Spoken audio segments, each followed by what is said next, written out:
Et salut à tous, c'est LegoSpeed et aujourd'hui on se retrouve dans une nouvelle vidéo. Dans une nouvelle vidéo, aujourd'hui on se retrouve pour que je vais vous révéler le synopsis de la saison 16. Car oui, nous avons le synopsis, une description de cette nouvelle saison. Donc si vous ne voulez rien savoir sur la saison 16 avant de la voir cet été, ne regardez pas la vidéo car elle risque de vous spoiler. Mais si vous êtes intéressé ou curieux, je vous invite à rester. Donc c'est parti. Le synopsis que je vais vous partager vient du site Promoprix qui publie aussi les leaks des sets Lego. J'ai fait donc une vidéo récap sur les sets. Si ça vous intéresse, elle s'affiche ici et elle s'affiche en haut à droite. Mais revenons à la description de la saison. Dans l'article, on nous stipule que la saison 16 de Ninjago va être quelque chose de spécial. On nous dit ensuite que d'anciens ennemis d'anciennes saisons vont revenir combattre les ninjas qui ont eu eux des nouvelles tenues de ninja et des tenues dorées avec des ailes. On nous explique aussi que depuis plusieurs saisons, qu'il y a un acheteur mystérieux de pierre-vange. Et on peut se poser des questions depuis quelques saisons, puisqu'on voit de la pierre-vange dans les différentes saisons. Alors pour cet acheteur, ce sera le roi du cristal, qui est le méchant emblématique de cette saison. Il utilisera donc la pierre-vange pour inhiber les pouvoirs des ninjas. Alors inhiber,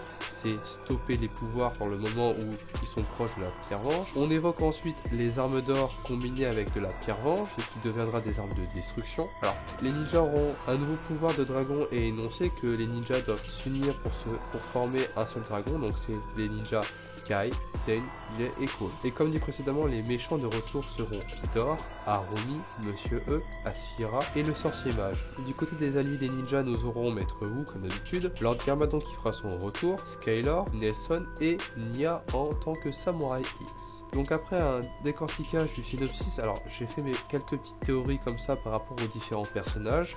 Alors je suppose que le roi du cristal se situe sur l'île des ténèbres parce que d'après les visuels des boîtes, on peut se douter que son château sera à peu près sur l'île des ténèbres, à part s'il est autre part. Je vous invite à faire vos théories en commentaire, je les lirai bien évidemment. Que la plupart des méchants qui sont en vie comme Pitor, Asphira, les rejoindront naturellement parce qu'ils ont été sans doute enrôlés par le roi du cristal. Mais pour ce qui est du reste, ils auront tous une histoire. Alors pour ce qui est de Harumi, la théorie c'est qu'elle est toujours en vie malgré ce qui s'est passé dans la saison 9, qu'elle a reconstruit monsieur parce qu'elle a retrouvé son corps qui était détruit par Garmadon, elle l'a récupéré, elle l'a reconstruit. Pour ce qui est du sorcier mage, alors on l'appelle comme ça parce que pour moi ce n'est pas le sorcier au crâne qu'on a vu dans la saison 13, mais le sorcier de base qui existait avant le sorcier au crâne, qui avait en gros cette tunique là, mais qui est assez différent de celui avec Vangelis.